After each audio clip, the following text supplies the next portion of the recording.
বাংলাদেশের রাজনীতিতে আবারও বিতর্কের কেন্দ্রবিন্দুতে নারীর মর্যাদা ও বক্তব্যের দায়। জামাতে ইসলামীর আমির ডাক্তার শফিকুর রহমানের এক্স অ্যাকাউন্ট থেকে কর্মজীবী নারীদের নিয়ে করা এক মন্তব্য ঘিরে শুরু হয়েছে তীব্র আলোচনা ও সমালোচনা। আধুনিকতার নামে বেশ্যাবৃত্তি, এই বাক্যটি সামাজিক যোগাযোগ মাধ্যমে ছড়িয়ে পড়ার পরই অভিযোগ ওঠে এটি নারীদের জন্য চরম অবমাননাকর ও আপত্তিকর।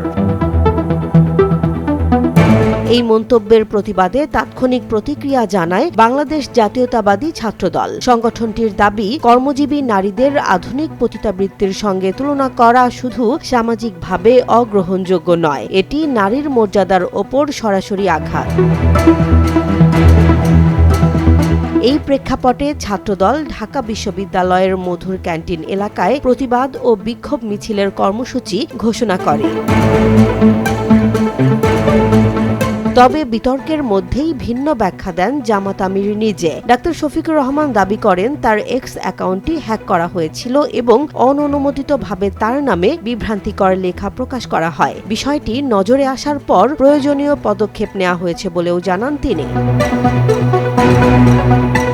এ ঘটনার পর প্রশ্ন উঠেছে, বিতর্কিত মন্তব্যটি কি সত্যি ব্যক্তিগত অবস্থান নাকি রাজনৈতিকভাবে স্পর্শকাতর সময়ে এটি সাইবার অনুপ্রবেশের ঘটনা? সামাজিক মাধ্যমে দায়িত্বশীল বক্তব্যের দায় কতটুকু?